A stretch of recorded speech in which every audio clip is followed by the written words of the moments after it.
আমাদের আজকের গল্পটি শোনার আগে কানে হেডফোন লাগিয়ে নিন আর সাথে কিছু টিস্যু পেপার নিতে পারেন, কারণ গল্পটি শুনতে শুনতে হয়তো আপনি কেঁদে দিতে পারেন। হ্যালো। হ্যাঁ বল। কি করছিস? শুয়ে আছি।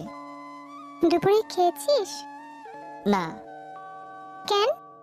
টাকা নেই কাছে, আর মেসে মিল নাই। শয়তান, বিকেল হয়ে গেছে, এখনো খাসনি? তাড়াতাড়ি বাইরে আয়। ছেলেটির নাম শুভ আর মেয়েটির নাম নীলা। শুভ জানে না গেলে সুনামি বয়ে যাবে, তাই আসতেছি বলেই রেডি হয়ে বাইরে চলে এলো। একটু পরই দেখলো নীলা প্রাইভেট করে চলে এলো। তারপর শুভকে তুলে রেস্টুরেন্টে নিয়ে গেল। শুভ এক মনে খাচ্ছে আর নীলা মনোযোগ দিয়ে শুভর খাওয়া দেখছে। এভাবে আর কতদিন? কি কতদিন? কি কতদিন বুঝিস না? আমার টাকায় আর কতদিন এভাবে চালাবি বল? আমার একমাত্র বইয়ের বাপের টাকায় খাবো, তো এতে কিপটামির কি আছে? এই কথা বলেই শুভ আবার খাওয়ায় মন দিল আর নীলা রাগটাকে কন্ট্রোল করার চেষ্টা করছে। খাওয়া শেষ হলে বিলটা দিয়ে শুভকে নিয়ে লেকের পাড়ে চলে গেল। চুপচাপ বসে আছে দুজনেই। শুভ, এভাবে আর কতদিন চলবে বল? অন্তত কিছু একটা তো কর। যেদিন আমি থাকবো না, কিভাবে চলবি তুই? দেখ নীলা, বেশি কথা বলবি না তো। তোর মতো একটা লক্ষ্মীবাবু থাকতে কি অন্য কিছু করা লাগে? আর তোর বাবার অনেক টাকা, এগুলো খেয়েই তো দুজনে শেষ করতে পারবো না। বই গেছে তোর মতো ছেলের বউ হতে। হবি তো হবি, তুই আমার বউ হবি বলে দিলাম। দেখ শুভ, এসব কথা না বলে একটা চাকরির ব্যবস্থা কর। না হলে অন্তত কয়েকটা টিউশনি তো করা যেতেই পারে। এভাবে আমার ভয় করে, আমি না থাকলে তোর কি হবে বল? দেখ, এসব চাকরি বাকরি আর টিউশনি কোনোটাই আমার দ্বারা হবে না, এমনই ভালো আছি। পরে বুঝবি এর মজা। কথাটি বলেই রেগে নীলা উঠে চলে আসছে আর শুভ উঠে পিছু নিল ওর। এই চলে যাবি যা, আমার যাওয়ার ভাড়াটা তো দে। দিতে পারবো না, পারলে হেঁটে যা। ওকে, গেলাম। কথাটি বলেই শুভ হাঁটা শুরু করে আর নীলা গাড়িতে উঠে যায়। কিছুক্ষণ পর নীলার গাড়ি শুভর কাছে এনে কাজটা নামিয়ে 1000 টাকার একটা নোট শুভকে দিয়ে বলল, লিখে রাখিস, পরে শোধ করে দিস।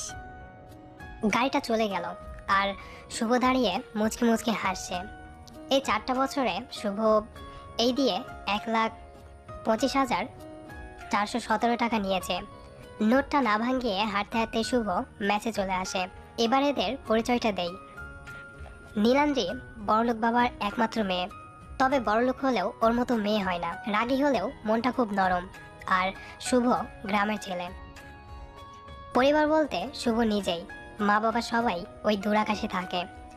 অনেক কষ্ট করে ভার্সিটি পর্যন্ত এসেছে। পরিচয় বলতে এতটুকুই। ভার্সিটিতে শুভ একদম বেখেয়ালিভাবে চলতো, উদাসীন। আর এই উদাসীন ছেলেটাকে দেখে নীলার ভীষণ রাগ হতো যে ছেলেটা এমন কেন। তাই শুভর সাথে বন্ধুত্ব করে নীলা। এরপর থেকেই শুভর প্যারা শুরু। শুভ এতটাই উদাসীন যে না খেয়ে থাকবে, তবুও কিছু করবে না। তবে নীলা খুব ভালো, তাই তো শুভর যখন যা লাগে দেয়। আর একসাথে থাকা চলা এটা তো কমন। এই 4টা বছর ধরে শুভর জ্বালাতে নীলা পাগল প্রায়। তবুও কেন জানি শুভকে কিছু বলতে পারে না।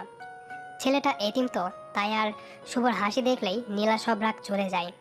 অপরদিকে শুভ নিজেকে নিজে যতটা না কেয়ার করে, তার চেয়ে বেশি নীলা কেয়ার করে। তাই তো নীলাকে খুব ভালোবেসে ফেলেছে শুভ।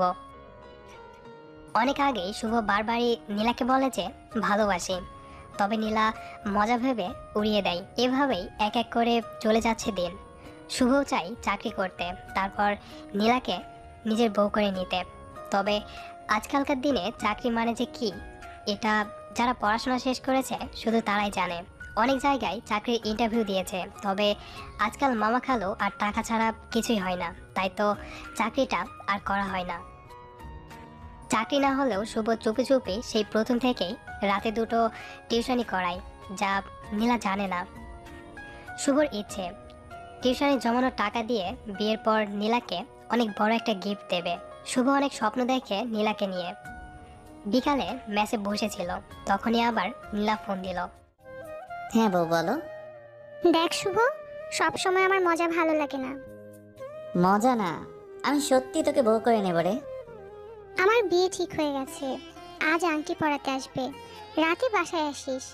আর হ্যাঁ, আসার সময় কিছুদিন আগে যে শার্টটা কিনে দিয়েছিলাম ওটা পরে আসিস। নীলার মুখে আংটি পরানোর কথা শুনেই বুকটা কেমন যেন হয়ে ওঠে শুভর। শুভ ভাবে এটা কি করে হয়, আমি যে নীলাকে ভালোবাসি